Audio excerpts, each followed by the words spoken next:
Everyone, welcome back to champions of GA YouTube channel. Friends, आज है 19 अप्रैल और 19 अप्रैल से रिलेटेड जितने भी करंट अफेयर्स के क्वेश्चन हैं आज इस वीडियो में हम डिस्कस करेंगे। आज इसमें मैंने कुछ नया किया है, क्वेश्चंस के साथ मैंने उनकी डिटेल्स भी जो है वो नीचे दी है ताकि आपको एक्स्ट्रा टाइम न लगे और आपको जो है वो नोट करने की ज़रूरत ना पड़े। तो आप इस वीडियो के अंत में मैं आपको पीडीएफ फाइल जो अवेलेबल करवाऊंगा उस पीडीएफ फाइल को आप डाउनलोड कर लीजिएगा और अपने मोबाइल में रिवीजन के तौर पे उसको आप सेव करके रख सकते हैं। यानी कि आपको नोट्स बनाने की ज़रूरत नहीं है। एक्स्ट्रा इन्फॉर्मेशन भी मैंने आज क्वेश्चंस के नीचे जो है वो ऐड कर दी है। ठीक है, तो 19 अप्रैल करंट अफेयर्स स्टार्ट करते हैं। और अगर आपने हमारे चैनल चैंपियंस ऑफ जीए को सब्सक्राइब नहीं किया है तो प्लीज़ आप चैनल को सब्सक्राइब करिएगा और बेल आइकन को प्रेस कीजिएगा ताकि जो हमारे नए वीडियो के नोटिफिकेशन है वो आपको आसानी से मिल सकें। तो वीडियो को स्टार्ट करते हैं। आज का हमारा पहला क्वेश्चन है फ्रेंड्स, विश्व हीमोफीलिया दिवस जो है कब मनाते हैं? तो काफ़ी अच्छा क्वेश्चन है ये।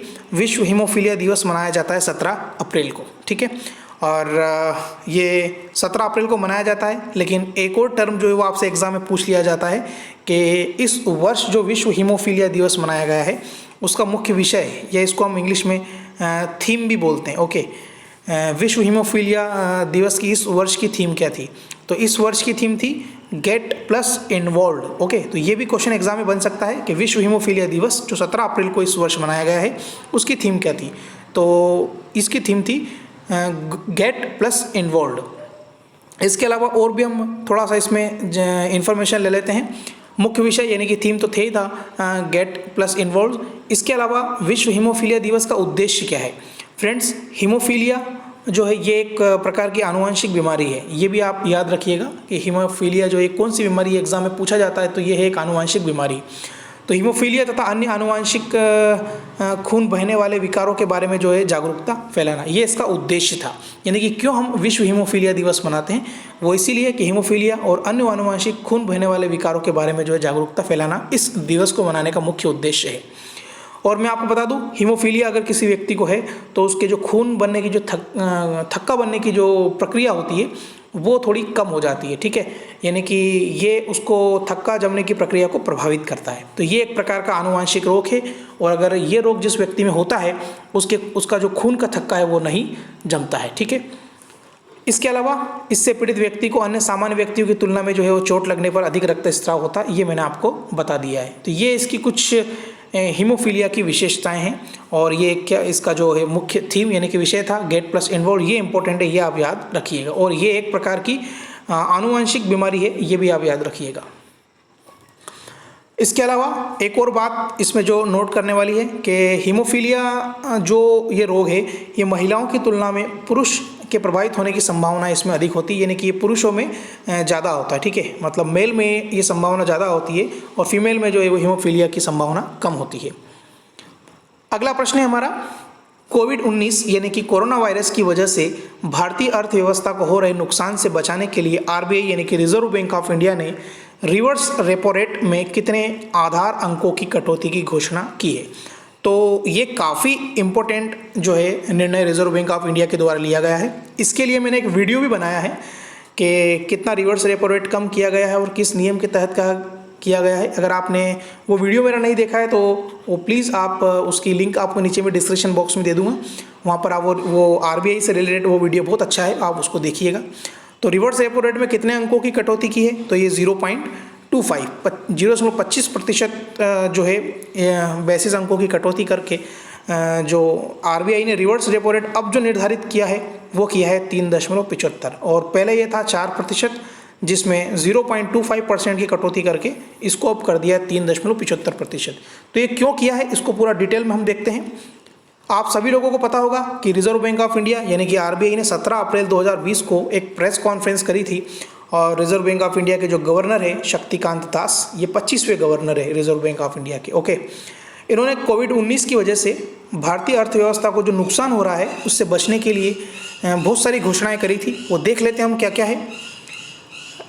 इसमें सबसे पहली बात अगर हम देखें तो रेपो रेट जो है उसमें कोई बदलाव नहीं किया है, यह बिल्कुल स्थिर है। यानी कि अभी वर्तमान में रेपो रेट जो है वो 4.40% है। ठीक है, अगर हम बात करें रिवर्स रेपो रेट की, तो रिवर्स रेपो रेट में जो है 0.25 आधार अंकों की कमी करके इसे 4% से घटा करके 3.75% कर दिया गया है। तो ये काफ़ी इम्पोर्टेंट रोल प्ले किया है अर्थव्यवस्था को बढ़ाने के लिए रिजर्व बैंक ऑफ इंडिया ने।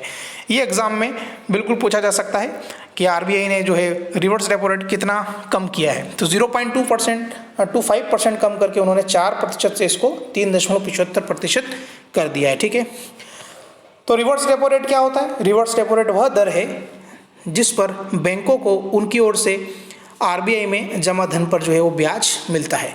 तो ये डेफिनेशन है रिवर्स रेपो रेट की। और इसकी हम थोड़ा सा इन्फॉर्मेशन देखें, ये एक्चुअली क्या होता है रिवर्स रेपो रेट। ये तो मैंने आपको बता दिया कि इसमें जो बैंकें होती है वो अपने पास जो अतिरिक्त धन होता है उसको रिजर्व बैंक ऑफ इंडिया में रखते हैं और रिजर्व बैंक ऑफ इंडिया उस धन के ऊपर जो है बैंकों को ब्याज देता है। तो ये जो है ये बाज़ारों में नकदी की तरलता को नियंत्रित करने के काम में आती है रिवर्स रेपो रेट। तो आप ये भी याद रखिएगा। इसके अलावा और क्या जो है घोषणाएं करी है आरबीआई ने जो है वो TLTRO, ये भी काफ़ी इंपॉर्टेंट टर्म है। इसी को मैंने जो है मेरा एक वीडियो उसमें समझाया। अगर आपने वो वीडियो नहीं देखा है तो उसकी लिंक आपको नीचे डिस्क्रिप्शन बॉक्स में मिल जाएगी, उसको आप वहाँ पर देख सकते हैं। तो TLTRO मतलब 3 लॉन्ग टर्म रेपो ऑपरेशन 2.0 की शुरुआत में उन्होंने जो है रिजर्व बैंक ऑफ इंडिया ने कहा कि इस नियम के तहत जो है हम 50,000 करोड़ रुपए जो है वो मतलब बाजार में उसको लॉन्च करेंगे। आवश्यकता पड़ने पर 50,000 से ज़्यादा भी जो है ऋण रिजर्व बैंक ऑफ इंडिया जो है वो बैंकों को प्रदान करेगा।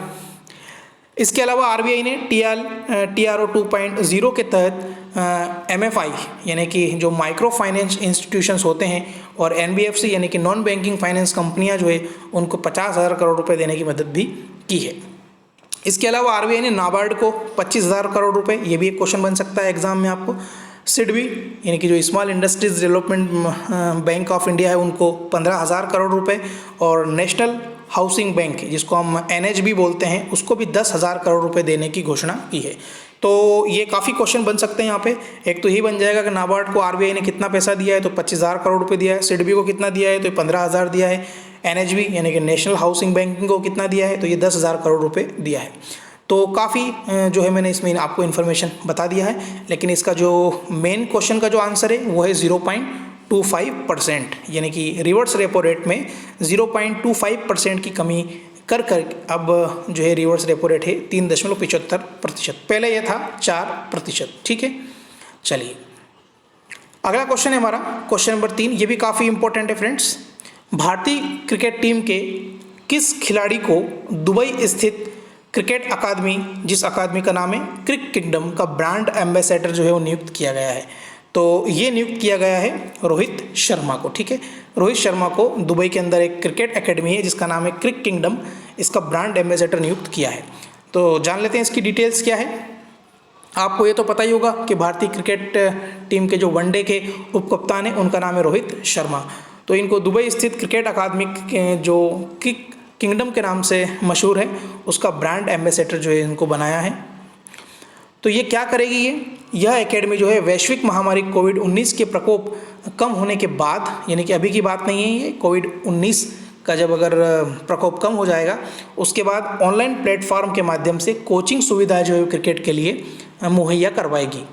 और रोहित शर्मा को जो है इस अकादमी के निदेशक के रूप में भी इनका जो नाम प्रस्तावित किया गया है। और इसके अलावा मुंबई के जो तेज गेंदबाज है जिनका नाम है धवल कुलकर्णी, वो भी इस अकादमी में मेंटर के तौर पर अपनी भूमिका निभाएंगे। इसके अलावा 20 कोच भी जो है वो इस एकेडमी से जुड़े हुए हैं। इस एकेडमी में 4 वर्ग होंगे और जिसमें 5 से 8 वर्ष के बच्चे, 8 से 13 वर्ष के बच्चे और 13 से बड़े और क्लब एवं एलिट स्टार के जो है क्रिकेटर जो है वो अपनी जो कोचिंग जो है वो इस एकेडमी से प्राप्त ऑनलाइन कर सकते हैं। तो ठीक है, आई होप आपको ये क्वेश्चन समझ में आ गया होगा। एक बार मैं फिर से बता देता हूँ आपको, भारतीय क्रिकेट टीम के किस खिलाड़ी को दुबई स्थित क्रिकेट एकेडमी क्रिक किंगडम का जो है ब्रांड एम्बेसडर बनाया गया है, तो ये है रोहित शर्मा। डिटेल्स मैंने आपको बता दिया है। अब हम बात करते हैं नेक्स्ट क्वेश्चन की। पूर्व अमेरिकी खिलाड़ी जिसका नाम था विली डेविस, इनका हाल ही में निधन हो गया है। यह किस खेल से संबंधित थे? तो फ्रेंड्स ये फुटबॉल खेलते थे, ठीक है। और विली डेविस जो थे ये अमेरिका के खिलाड़ी थे, एक क्वेश्चन ये भी बन सकता है। और विली डेविस को 1981 में national league football hall of fame में भी शामिल किया गया था। ठीक है, इसके अलावा और इनके बारे में इंफॉर्मेशन है। इन्हें 1965 में ग्रीन बे पैकर्स के इतिहास में पहले अफ्रीकी अमेरिकी जो है कप्तान भी थे। ये कब थे? 1965 में। नेक्स्ट क्वेश्चन है क्वेश्चन नंबर 5 हमारा।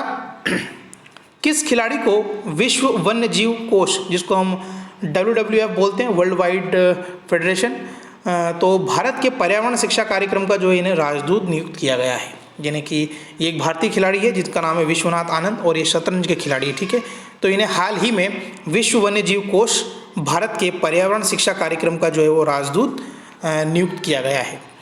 तो आप सभी लोगों को पता होगा कि विश्वनाथ आनंद जो है ये शतरंज के बेताज बादशाह है और ये 5 बार के विश्व चैंपियन हैं। ठीक है, और इन्हें विश्व वन्य जीव कोष, जिसको हम WWF बोलते हैं, भारत के लिए पर्यावरण शिक्षा कार्यक्रम का राजदूत नियुक्त किया है। WWF इंडिया यानी कि वर्ल्ड वाइड फेडरेशन भारत की जो शुरुआत है वो 1976 में हुई थी, ये भी आप याद रखिएगा। इसका जो मेन मकसद है वो यही है कि ये पर्यावरण के प्रति शिक्षा जो है वो देते हैं। देश भर में जो स्कूली बच्चे हैं, युवा हैं और नागरिक हैं, उनको ये प्रदान करते हैं। वर्तमान में पर्यावरण शिक्षा कार्यक्रम जो है देश भर के लगभग 2000 से अधिक स्कूलों में संचालित है और जिसमें 5 मिलियन से ज़्यादा बच्चे जो है लाभान्वित भी हो रहे हैं। इसका उद्देश्य क्या है? इसका उद्देश्य महत्वपूर्ण विचारों को, समस्याओं का समाधान करना और पर्यावरण के प्रति जागरूकता व्यक्तियों की एक पीढ़ी तैयार करना है। ठीक है, तो हाल ही में विश्वनाथ आनंद को जो है वन्य जीव कोष भारत के पर्यावरण शिक्षा कार्यक्रम का राजदूत नियुक्त किया गया है। यह भी काफ़ी अच्छा प्रश्न है। अगला प्रश्न है, अप्रैल 2020 में किसने 13वां इंटरनेशनल अरब फिक्सेशन अवार्ड जीता है? तो ये 13वां इंटरनेशनल अरब फिक्सेशन अवार्ड जो है ये जीता है अब्देल वहाब SIU ने। ठीक है, अब्देल वहाब SIU ने। और मैं आपको बता दूं ये एक अरब फिक्सेशन अवार्ड था जो इन्हें प्राप्त हुआ है। तो इसके बारे में थोड़ा डिटेल अपन जान लेते हैं। यह पुरस्कार जो है वर्ष 2018 में उनका जो एक उपन्यास था, उस उपन्यास का नाम था द स्पोर्टन कोर्ट, इसके लिए उन्हें मिला है। और ये कब पब्लिश हुआ था? ये 2018 में हुआ था। यह उपन्यास एक ऐतिहासिक उपन्यास है जो अल्जीरिया में हुए ऑटोमन और फ्रांसीसी उपनिवेशक शक्तियों के बीच संघर्ष से संबंधित है। तो हालांकि इतना डिटेल तो आपसे पूछेंगे नहीं, पर फिर भी आप जानकारी के लिए इसको याद रख सकते हैं। इसमें जो पुरस्कार मिलता है उसके तहत जो है 50,000 अमेरिकी डॉलर प्रदान किए जाएंगे। और उल्लेखनीय है कि यह पुरस्कार जो है अरब जगत में दिए जाने वाला सबसे प्रतिष्ठित और महत्वपूर्ण साहित्यिक पुरस्कार है। और यह पुरस्कार जो है लंदन के द बुकर प्राइज फाउंडेशन के सहयोग से दिया जाता है, जिसे संस्कृति और पर्यटन विभाग और आबू धाबी द्वारा भी वित्तीय पोषित किया जाता है। तो ये आप याद रखिएगा। 13वां इंटरनेशनल अरब फिक्सेशन अवार्ड जो है ये अब्देल वहाब SI को प्राप्त हुआ है। किस उपन्यास के लिए? उनका एक उपन्यास था जो 2018 में प्रकाशित हुआ था। उस उपन्यास का नाम है द स्पोर्टन कोर्ट। ठीक है, और ये किस पर आधारित है ये मैंने बता दिया आपको। ये अल्जीरिया में हुए ऑटोमन और फ्रांसीसी जो उपनिवेशक थे उनकी शक्तियों के बीच जो संघर्ष हुआ था उस पर आधारित है। ठीक है, अगला प्रश्न है, किस देश के प्रसिद्ध आर्किटेक्ट रिफत चादिर जी का हाल ही में निधन हो गया है? ठीक है, तो एक या दो क्वेश्चन जो एग्जाम में ओबिचुरी से रिलेटेड भी आते हैं। तो ये थे इराक के एक प्रसिद्ध आर्किटेक्ट थे जिनका नाम था रिफत चादिर जी। इनका हाल ही में निधन हो गया है। अब देखते हैं इस क्वेश्चन से रिलेटेड कुछ एक्स्ट्रा इन्फॉर्मेशन। इनको जो है आधुनिक इराक की वास्तुकला का जो है वो जनक भी कहा जाता है। और इनका जो निधन है आप सब लोगों को पता है, जो भी महामारी चल रही है कोरोना वायरस, इसके चलते हुआ है। और उन्हें इराक की सबसे महत्वपूर्ण संरचनाओं और प्रतिष्ठित स्वतंत्रता स्मारक अब बगदाद का विरोध हब, जिसको हम तहरीर स्क्वायर कहते हैं, इसको डिज़ाइन करने का श्रेय जाता है। तो तहरीर स्क्वायर ये भी एग्जाम में पूछा जाता है कहाँ है, तो ये इराक की एक सबसे महत्वपूर्ण संरचना है। इसके अलावा उन्होंने अपने प्रसिद्ध रचना द अननोन सोल्जर सहित राजधानी की जो डाकघर है और अन्य सार्वजनिक भवन का भी डिज़ाइन किया है। तो कुल मिला के ये एक आर्किटेक्ट थे जो काफ़ी प्रसिद्ध थे और इन्होंने तहरीर स्क्वायर वगैरह जो है विश्व प्रसिद्ध इमारतें जो ये उन्होंने बनाई थी। तो प्रसिद्ध आर्किटेक्ट रिफत चादिर जी, इनका निधन हो गया है और ये इराक के थे। ठीक है, अगला प्रश्न है, ये एक ऐप से रिलेटेड क्वेश्चन है। उन्नयन मेरा मोबाइल मेरा विद्यालय नामक ऐप जो है किस राज्य के द्वारा शुरू किया गया है? तो फ्रेंड्स ये बिहार राज्य के द्वारा शुरू किया गया है। तो क्या है इसमें, जो हम थोड़ा डिटेल देख लेते हैं। बिहार की जो शिक्षा परियोजना की जो परिषद है, उन्होंने बिहार राज्य में जो सरकारी स्कूल्स हैं उसमें पढ़ने वाले जो बच्चे हैं, तो कहाँ से कहाँ तक के, कक्षा 6 से कक्षा 12वीं तक के जितने भी बच्चे हैं उनके लिए एक कार्यक्रम जिसका नाम है उन्नयन मेरा मोबाइल मेरा विद्यालय नामक मोबाइल ऐप लॉन्च किया है। आप सब लोगों को पता होगा कि लॉकडाउन के चलते जितने भी बच्चे हैं वो भी सिर्फ घरों में हैं, वो स्कूल नहीं जा पा रहे हैं, तो उनकी पढ़ाई जो है वो प्रभावित ना हो, इसलिए हर राज्य जो है कुछ ना कुछ कर रहा है। इसी के लिए मध्य प्रदेश के द्वारा भी एक मोबाइल ऐप लॉन्च किया गया था पेरेंट पैड के नाम से। तो हर राज्य जो है कुछ ना कुछ शिक्षा के लिए बच्चों के लिए कर रहे हैं लॉकडाउन के चलते। तो उन्नयन मेरा मोबाइल मेरा विद्यालय नामक ऐप जो है बिहार राज्य के द्वारा शुरू किया गया है। इस ऐप के माध्यम से लॉकडाउन के दौरान जो है बच्चे घर में रह के अपनी पढ़ाई पूरी कर सकेंगे और इस ऐप पर कक्षा 6 से 12वीं तक के छात्र जो है किसी भी विषय विशिष्ट की पुस्तकें भी जो है वो आसानी से डाउनलोड करके उसको पढ़ सकते हैं। और देखते हैं इस ऐप पर पढ़ाई के साथ साथ वे प्रश्न भी पूछ सकते हैं। और मैं आपको बता दूं कि अब तक उन्नयन बिहार कार्यक्रम के तहत 8वीं से लेकर 12वीं तक के बच्चों को सामग्री उपलब्ध कराई जाती थी। मतलब ये पहले कक्षा 8 से 12 तक के लिए था, अब इसको 6ठी और 7वीं के लिए भी कर दिया है। यानी कि कुल मिला के देखें तो कक्षा 6 से कक्षा 12वीं तक के लिए अब ये उन्नयन ऐप जो है ये लाभकारी होगा। अगला क्वेश्चन है, यूनियन बैंक ऑफ इंडिया के नए कार्यकारी निदेशक कौन नियुक्त हुए हैं? ठीक है, तो पहले थे राजकिरण राय, लेकिन अब जो है ये बन गए हैं विरूपाक्ष मिश्रा। ठीक है, तो विरूपाक्ष मिश्रा जो अब होंगे यूनियन बैंक ऑफ इंडिया के नए एमडी और सीईओ। पहले थे राजकिरण रॉय। इसकी थोड़ी डिटेल देख लेते हैं। इसके पहले जो थे वो कॉरपोरेशन बैंक में कार्यकारी निदेशक थे और मैं आपको बता दूं कि 1 अप्रैल 2020 से कॉरपोरेशन बैंक, एक तो ये वाला बैंक और एक ये आंध्रा बैंक, इन दोनों बैंकों का जो है विलय वो हो गया है यूनियन बैंक ऑफ इंडिया में। तो ये काफ़ी इंपॉर्टेंट इन्फॉर्मेशन है आपके लिए कि यूनियन बैंक ऑफ इंडिया में किन 2 बैंकों का मर्जेशन हुआ है। एक तो है आंध्रा बैंक और एक है आपका कॉरपोरेशन बैंक। ये दोनों ही बैंक जो है अब विलय हो गए यूनियन बैंक ऑफ इंडिया में और विलय होने के बाद इनके जो नए कार्यकारी निदेशक होंगे वो होंगे विरूपाक्ष मिश्रा। इसके पहले थे राजकिरण रॉय। और देख लेते हैं, वर्तमान में राजकिरण राय जो है यूनियन बैंक ऑफ इंडिया के एमडी और सीईओ, ये मैंने आपको बता दिया है, लेकिन अब होंगे विरूपाक्ष मिश्रा। अगला प्रश्न है, गृह मंत्रालय द्वारा कोविड-19 महामारी की रोकथाम के लिए जारी समेकित संशोधित दिशा निर्देश जो है कब से प्रभावी होंगे? ये भी काफ़ी इंपॉर्टेंट टर्म है। ये आपको जानकारी के लिए भी क्वेश्चन पढ़ना चाहिए क्योंकि इससे आपको लॉकडाउन के जो नए दिशा निर्देश आए हैं वो आपको पता चल जाएंगे। तो ये 20 अप्रैल 2020 से जो है नए दिशा निर्देश जो है पूरे भारत में लागू होंगे।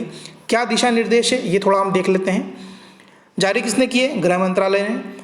तो कोविड-19 की रोकथाम के लिए क्या दिशा निर्देश जारी हुए हैं? उसमें पहला है, केंद्रीय गृह मंत्रालय द्वारा यह दिशा निर्देश जो है भारत सरकार के 14 अप्रैल 2020 को जारी आदेश के फलस्वरूप जारी किए गए हैं और संशोधित दिशा निर्देश के तहत कई अतिरिक्त कार्यों को जो है लॉकडाउन मानदंडों से जो है वो छूट दी गई है। यह दिशा निर्देश 20 अप्रैल 2020 से प्रभावित होंगे और जो 3 मई 2020 तक जो है लागू रहेंगे। इसमें क्या होगा? इन दिशा निर्देशों पर केंद्र सरकार, राज्य, केंद्र शासित प्रदेश की सरकारें, मंत्रालय और विभाग को अमल करना अनिवार्य है। यह दिशा निर्देश उन क्षेत्रों में लागू नहीं होंगे जिन्हें राज्यों, केंद्र शासित प्रदेशों, जिला प्रशासन द्वारा नियंत्रण कक्षों यानी कि जो कंटेनमेंट जोन है के रूप में किया गया है, उन पर ये लागू नहीं होंगे। इस दिशा निर्देश के मुताबिक किसानी से जुड़े उपकरण जैसे कि दुकानें हुई, खाद, कीटनाशक, स्पेयर पार्ट्स, ये जो दुकानें हैं ये खोलने की जो है छूट इसमें दे दी जाएगी। अभी ये बंद है लेकिन 20 अप्रैल के बाद इनको जो है छूट दी जाएगी। फसल कटाई से जुड़ी मशीनों को एक राज्य से दूसरे राज्य में लाया ले जा सकेगा और इसके अनुसार आरबीआई, बैंक, एटीएम, पूंजी और कर्ज बाजार, बीमा कंपनियां पहले की तरह जो है वो कार्य करती रहेगी। इसमें मनरेगा के काम को इजाज़त दी गई है लेकिन सामाजिक दूरी का सख्ती से यानी कि सोशल डिस्टेंसिंग का पालन करना बहुत ज़रूरी है। ठीक है, तो फ्रेंड्स ये थे 10 करंट अफेयर्स के इंपॉर्टेंट क्वेश्चंस। अब हम जीके के क्वेश्चंस की बात करेंगे। मैंने आपको पहले ही बताया कि मैं रोज़ के करंट अफेयर्स की वीडियो में कुछ करंट अफेयर्स के क्वेश्चन और लास्ट के जो 1 या 2 क्वेश्चन है वो जीके के लेके आऊँगा ताकि आपका थोड़ा जो माइंड है वो चेंज हो जाए। तो जीके का हमारा जो पहला क्वेश्चन है यानी कि क्वेश्चन नंबर 11, अशोक के शिलालेखों में प्रयुक्त भाषा कौन सी है? ठीक है, तो ये प्रयुक्त भाषा है प्राकृत। तो अशोक के जो ज़्यादातर शिलालेख है, ये जो पूरी भारत की प्राचीन भाषा है प्राकृत भाषा, ठीक है, उसी में अशोक के शिलालेख प्राप्त हुए हैं। थोड़ी कुछ डिटेल देखते हैं इस क्वेश्चन से रिलेटेड। अशोक का जो इतिहास है मुख्यतः उसके अभिलेख से ही ज्ञात होता है, ठीक है, और अभी तक कितने अशोक के अभिलेख प्राप्त किए जा चुके हैं? तो वो है 40। और इन अभिलेखों का इतना अधिक महत्व है कि D.R. भंडारकर जैसे जो इतिहासकार है, उन्होंने अभिलेखों के माध्यम से ही जो है अशोक के ऊपर जो है पूरा इतिहास लिख दिया है। सबसे पहले 1837 में जेम्स प्रिंसेप नामक विद्वान ने अशोक के अभिलेखों को पढ़ने में सफलता हासिल की थी। ये क्वेश्चन भी एग्जाम में पूछा जाता है कि सबसे पहले अशोक के जो इतिहास है या फिर उसकी जो शिलालेख है उसको किसने पढ़ा था? तो ये 1837 में जेम्स प्रिंसेप नामक विद्वान ने पढ़ा था, ठीक है। और अशोक के जो अधिकांश अभिलेख जो है वो लिपि की अगर हम बात करें तो ब्राह्मी लिपि थी, और अगर भाषा की बात करें तो मैंने आपको बता दिया है प्राकृत भाषा में सर्वाधिक लेख हैं और ब्राह्मी लिपि में। और ये ब्राह्मी लिपि जो है लेफ्ट राइट यानी कि बाएं से दाएं तरफ लिखी जाती है। अगला प्रश्न है जीके का, निम्नलिखित विद्रोह में से, ये सारे विद्रोह दिए गए हैं, इन विद्रोह में से किसको बंकिम चंद्र चटर्जी ने अपने उपन्यास आनंद मठ में उल्लेख करके प्रसिद्ध किया है? तो ये विद्रोह था सन्यासी विद्रोह, ठीक है। तो सन्यासी विद्रोह का वर्णन बंकिम चंद्र चटर्जी, जिन्होंने वंदे मातरम लिखा है, और रविन्द्रनाथ टैगोर ने लिखा जनगण मन। तो बंकिम चंद्र चटर्जी ने अपना जो उपन्यास था आनंद मठ, उसमें सन्यासी विद्रोह का वर्णन किया है, और वर्णन करने से ये जो विद्रोह है काफ़ी प्रसिद्ध हो गया था, ठीक है। अब थोड़ी सी डिटेल देखते हैं इसकी। बंकिम चंद्र चटर्जी द्वारा एक्चुअली 2 मेन ग्रंथ जो लिखे गए थे, एक तो था प्रमुख राजसिम्हा। ये राजसिम्हा 1881 में लिखा था, किसने? बंकिम चंद्र चटर्जी ने। ये इनकी एक प्रमुख रचना थी। इसके अलावा एक और इन्होंने लिखा आनंद मठ, ठीक है। और मैं आपको बता दूं सन्यासी विद्रोह जो है ये उत्तर बंगाल में 1773 में हुआ था, ओके। और इसी का वर्णन जो है बंकिम चंद्र चटर्जी ने आनंद मठ में किया है। तो ये थे 2 जीके के क्वेश्चन। तो फ्रेंड्स ये वीडियो आपको कैसा लगा है, और आप मुझे कमेंट्स करके ये भी बताइएगा कि जो मैंने क्वेश्चन के साथ एक्स्ट्रा इन्फॉर्मेशन जो आपको क्वेश्चन के बारे में दी है, वो देने का मकसद सिर्फ यही है कि आपको लिखना ना पड़े, आपका टाइम वेस्ट ज़्यादा से ज़्यादा ना हो, फटाफट आप वीडियो को देख लें और जो भी करंट अफेयर्स के क्वेश्चन है उसको आप आसानी से याद कर लें। तो लगभग 15 से 20 मिनट का डेली का करंट अफेयर्स का वीडियो होगा। तो मिलते हैं फिर एक नए वीडियो के साथ, तब तक के लिए गुड बाय, टेक केयर।